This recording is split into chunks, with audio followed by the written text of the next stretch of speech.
வணக்கம். Supreme court of India ரீசெண்டாக scheduled caste சம்மந்தமாக ஒரு ஜட்ஜ்மெண்ட் கொடுத்துருக்காங்க. சுப்ரீம் கோர்ட் சொன்னது என்ன அப்படின்னு பார்த்தீங்கன்னா, ஹிந்துவிசம் மதத்துக்குள்ளே மட்டும்தான் ஸ்கெடியூல்டு கேஸ்ட் அப்படின்ற கான்செப்ட் இருக்குது. ஹிந்து மதத்தை சார்ந்தவங்க மட்டும்தான் இந்த ஸ்கெடியூல்டு கேஸ்ட் ஸ்டேட்டஸை கிளைம் பண்ண முடியும். அதோடு சேர்ந்து வர பெனிஃபிட்ஸை என்ஜாய் பண்ண முடியும். ஒருவேளை ஒருத்தர் ஹிந்துவிசம்லேருந்து வேறு மதத்துக்கு மாறிட்டாங்க அப்படின்னா இந்த ஸ்கெடியூல்டு கேஸ்ட் ஸ்டேட்டஸ் அப்ளை ஆகாது அப்படின்னு சொல்லியிருக்காங்க. இந்த ஜட்ஜ்மெண்ட்டை இன்றைக்கி நிறைய பேர் விமர்சனம் பண்ணுறாங்க. அதே நேரத்தில் இந்த ஜட்ஜ்மெண்ட்டை நிறைய பேர் சப்போர்ட்டும் பண்ணுறாங்க. சரி, இந்த ஸ்கெடியூல்டு கேஸ்ட் ஸ்டேட்டஸ் அப்படின்றது என்ன? எந்த க்ரைட்டீரியாவை பேஸ் பண்ணி இன்றைக்கி இந்த ஸ்கெடியூல்டு கேஸ்ட் ஸ்டேட்டஸ் அப்ளை ஆகுது? ஏன் சுப்ரீம் கோர்ட் ஹிந்துவிசம்லேருந்து மற்ற மதத்துக்கு மாறுறவங்களுக்கு இந்த ஸ்டேட்டஸ் அப்ளை ஆகுது அப்படின்னு சொல்லியிருக்காங்க? இந்த ஜட்ஜ்மெண்ட் சரியானதா தவறானதா இந்த வீடியோவில் டீட்டெயில்டாக டிஸ்கஸ் பண்ணுவோம் வாங்க. சரி, இந்த ஸ்கெடியூல்டு கேஸ்ட் அப்படிங்கிற கான்செப்ட் என்ன?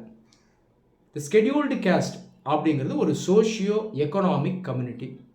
சமூக பொருளாதார ரீதியாக சில மக்களை ஒரு கம்யூனிட்டியாக நாம் பார்க்குறோம். லீகல் பாயிண்ட் ஆஃப் வியூலையும் ஸ்கெடியூல்டு கேஸ்ட் அப்படிங்கிறது ஒரு கம்யூனிட்டி. இந்த ஸ்கெடியூல்டு கேஸ்ட் கம்யூனிட்டி போலவே மற்ற கம்யூனிட்டிஸும் இருக்குது. Scheduled tribes, other backward classes, OBC, ரீசெண்டாக கொண்டு வரப்பட்ட இடபிள்யூஎஸ், எக்கனாமிக்கலி வீக்கர் செக்ஷன், இவங்க எல்லாருமே சோஷியோ எக்கனாமிக் கம்யூனிட்டி. சமூக ரீதியாக பொருளாதார ரீதியாக ஒரு நாட்டில் வாழக்கூடிய மக்கள் எல்லாருமே ஒரே மாதிரி இருக்க மாட்டாங்க, வெவ்வேறு நிலையில் இருப்பாங்க. அந்த அடிப்படையில் நம்ம அவங்கள கிளாஸிஃபை பண்ணுறோம்.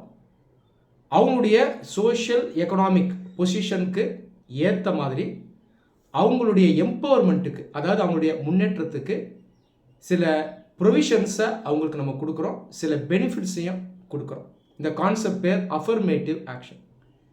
சரி, ஏன் ஒரு சில கம்யூனிட்டிஸ்க்கு நம்ம எம்பவர்மெண்ட் கொடுக்க வேண்டியிருக்கு, ஏன் சில பெனிஃபிட்ஸை கொடுக்க வேண்டியிருக்கு அப்படின்னு பார்த்தீங்கன்னா, சில கம்யூனிட்டிஸ் ஹிஸ்டாரிக்கலாக டிஸ்கிரிமினேஷனுக்கு உள்ளாகியிருப்பாங்க, பாகுபாட்டிற்கு உள்ளாகியிருப்பாங்க, ஒடுக்கப்பட்டிருக்கலாம். இதனால் அவங்க பின்தங்கிய நிலையில் இருக்கலாம், சமூக ரீதியாகவும் பொருளாதார ரீதியாகவும் இருக்கலாம். இந்த மாதிரி பல நாடுகளை நீங்கள் பார்க்கலாம்.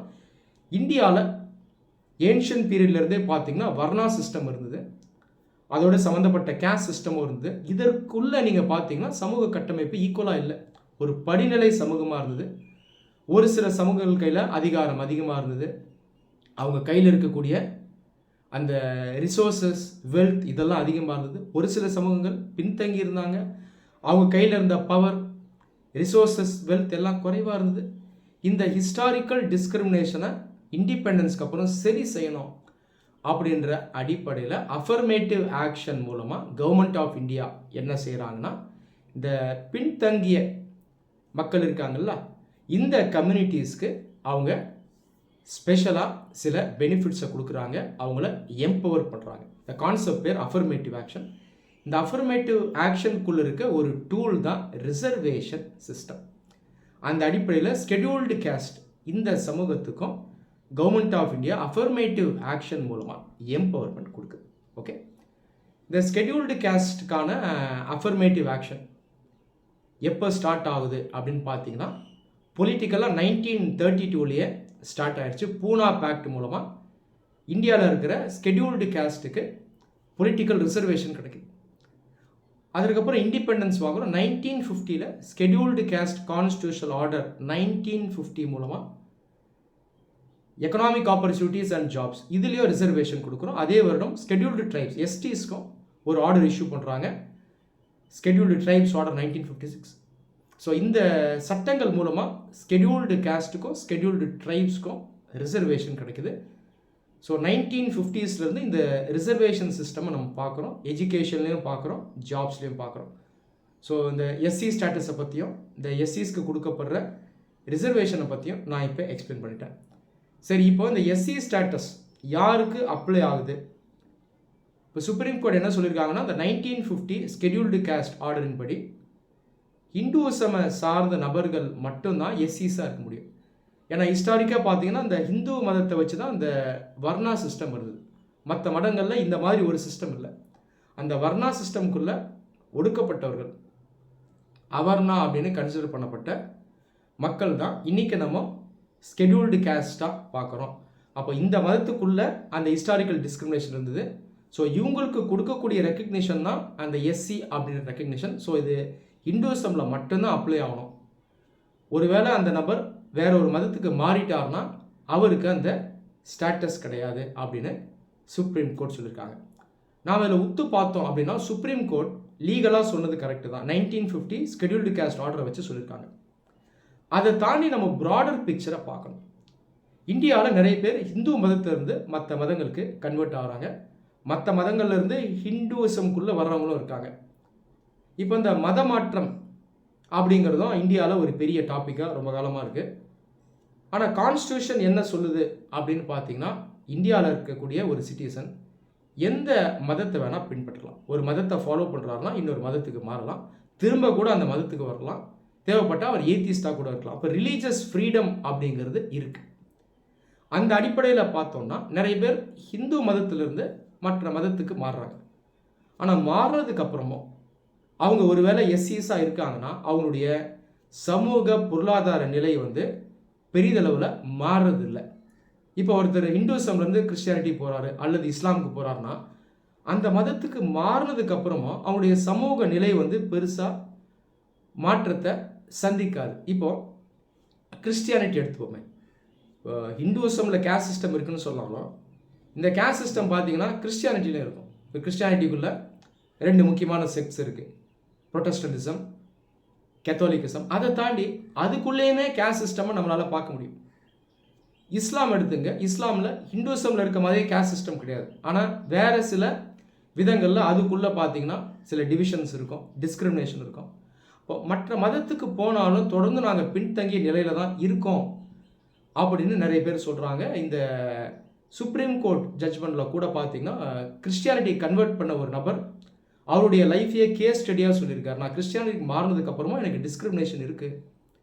இப்போ என்னால் எஸ்சியாக என்ன அனௌன்ஸ் பண்ண முடியல, எஸ்சிஸ்க்கு இருக்க ப்ரொடெக்ஷன் எனக்கு கிடைக்கல. உதாரணத்துக்கு prevention of atrocities act for எஸ்சிஸ் அண்ட் எஸ்டிஸ், இதை என்னால் யூஸ் பண்ண முடியல.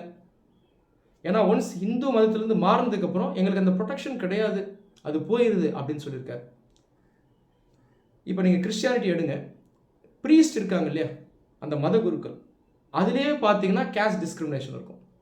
தலித் ப்ரீஸ்ட்டுக்கு அந்தளவுக்கு ரெஸ்பெக்ட் இருக்காது. அவங்களுக்கு பார்த்தீங்கன்னா அந்த ஹையர் போஸ்ட் கிடைக்கிறதுல வாய்ப்பு குறைவாக தான் இருக்குது. இது ஒரு உதாரணம். அதே போல் முஸ்லீம் சொசைட்டியில் நீங்கள் பார்த்தீங்கனாலும் இந்துசம்குள்ளே எஸ்சிஸாக இருக்கவங்க, அதாவது தலித்ஸாக இருக்கவங்க சோஷியோ எக்கனாமிக்காக நிறைய பேர் பேக்வர்டாக தான் இருப்பாங்க. அதுலேருந்து இஸ்லாம் மதத்துக்கு போனதுக்கு அப்புறமா அவங்களுடைய சமூக பொருளாதார நிலை பார்த்தீங்கன்னா பெருசாக மாறாது. இஸ்லாமுக்குள்ளேயே ஹை கிளாஸ் முஸ்லீம்ஸை அஷ்ரஃப் முஸ்லீம்னு சொல்லுவாங்க, லோ கிளாஸ் முஸ்லீமை அஜலஃப் முஸ்லீம்னு சொல்லுவாங்க. அதனால் இந்த தலித்ஸ், எஸ்சிஸ் கன்வர்ஷனுக்கு அப்புறமா தொடர்ந்து அவங்க டிஸ்கிரிமினேஷனை ஃபேஸ் பண்ணுறாங்க, மார்ஜினலைசேஷனை ஃபேஸ் பண்ணுறாங்க. அவங்களுடைய சோஷியோ எக்கனாமிக் கண்டிஷன் பெரிதளவில் மாறுதா அப்படின்னு பார்த்தீங்கன்னா இதில் மாற்றம் இல்லை. ஸோ இதை வச்சு பார்க்கும்போது ஹிந்துசம்லேருந்து கன்வெர்ட் பண்ணி மற்ற மதங்களுக்கு போகிற நபர்களுக்கும் தொடர்ந்து ஸ்கெடியூல்டு கேஸ்ட் ஸ்டேட்டஸை கொடுக்கலாம் அப்படின்னு நிறைய சோஷியல் சயின்டிஸ்ட் சொல்கிறாங்க, எக்ஸ்பர்ட்ஸ் சொல்கிறாங்க, ஆக்டிவிஸ்ட் சொல்கிறாங்க. என்னுடைய ஒரு பர்சனல் ஒப்பீனியனும் இதுதான். நம்ம ஏற்கனவே பார்த்தது போல் ரிலீஜியஸ் கன்வர்ஷன் நடந்தாலும் தொடர்ந்து டிஸ்கிரிமினேஷனை ஃபேஸ் பண்ணக்கூடியவங்க நிறைய பேர் இருக்காங்க. இப்போ சில பேர் ஆர்கியூ பண்ணுறாங்க, அவங்க சொல்கிறது என்னென்னா, தொடர்ந்து கன்வர்ஷனுக்கு அப்புறம் எஸ்சி ஸ்டேட்டஸ் கொடுத்துட்டோம்னா இது நிறைய பேருக்கு மதம் மாற்றம் செய்கிறதுக்கு என்கரேஜ் பண்ணோம், ஹிந்துசம் விட்டு போய்கிட்டே இருப்பாங்க, எஸ்சி ஸ்டேட்டஸை தொடர்ந்து என்ஜாய் பண்ணுவாங்க அப்படின்னு சொல்கிறாங்க. ஆனால் உத்து கவனிச்சிங்கன்னா தற்போதைக்கு மத மாற்றம் பண்ணிட்டால் எஸ்சி ஸ்டேட்டஸ் கிடையாது. ஆனாலும் ரியாலிட்டி என்ன நடக்குதுன்னா அவங்க ஹிந்துஸாக தான் மெயின்டைன் பண்ணிப்பாங்க, எஸ்சி ஸ்டேட்டஸை யூஸ் பண்ணுவாங்க.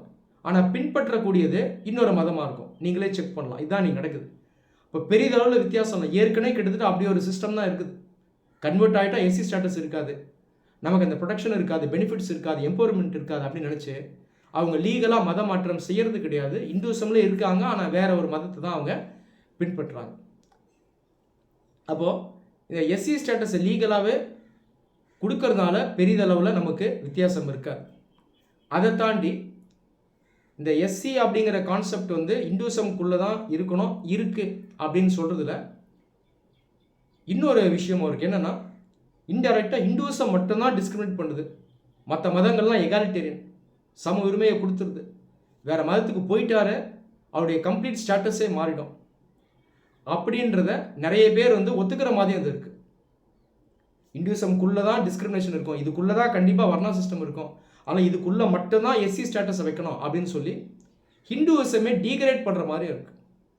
அதனால் இதை நிறைய பெர்ஸ்பெக்டிவ்ஸில் நம்ம பார்க்கணும். ஃப்யூச்சரில் சுப்ரீம் கோர்ட் தன்னுடைய ஜட்ஜ்மெண்ட்டையே அவங்க ரிவ்யூ பண்ணுறாங்க அப்படின்னா பெட்டராக இருக்கும். இதுதான் ரேஷ்னலும் கூட. நிறைய ஜட்ஜ்மெண்ட்ஸை சுப்ரீம் கோர்ட் அதுக்கப்புறம் ரிவ்யூ பண்ணியிருக்காங்க. ஃப்யூச்சரில் இந்த ஜட்ஜ்மெண்ட்டையே ரிவ்யூ பண்ணுவாங்க அப்படின்னு நான் நம்புகிறேன். ஃப்யூச்சரில் இந்த ஸ்கெடியூல்டு கேஸ்ட் அப்படின்ற கான்செப்டை ரிலீஜன்லேருந்து டிஸ்லிங்க் பண்ணுறது பெட்டராக இருக்கும். இந்த ஸ்கெடியூல்டு அப்படின்ற கேட்டகரிக்குள்ளே யாரை வேணால் வைக்கலாம், ஸ்கெடியூல் பண்ணி வைக்கிறோம் அவ்வளோதான். எந்த ஐடென்டிட்டியை வச்சு வேணால் வைக்கலாம். அவங்க பேக்வேர்டாக இருக்காங்க, டிஸ்கிரிமினேஷனை ஃபேஸ் பண்ணுறாங்க, பின்தங்கி இருக்காங்க, மார்ஜினலைஸ் ஆகிருக்காங்கன்னா அவங்கள இந்த ஸ்கெடியூல்டு கேட்டகரிக்குள்ளே வைக்கலாம். அந்த அடிப்படையில் ரிலீஜியஸ் கன்வெர்ட்ஸ்க்கும் தொடர்ந்து ஸ்கெடியூல்டு கேஸ்ட் ஸ்டேட்டஸை நம்ம கொடுக்கறது கான்ஸ்டியூஷனல் பேசிஸில் ப்ராப்பராக இருக்கும். Equality, equity, empowerment, human development point of வியூலையும் அது அப்ராப்ரியேட்டாக இருக்கும். நன்றி.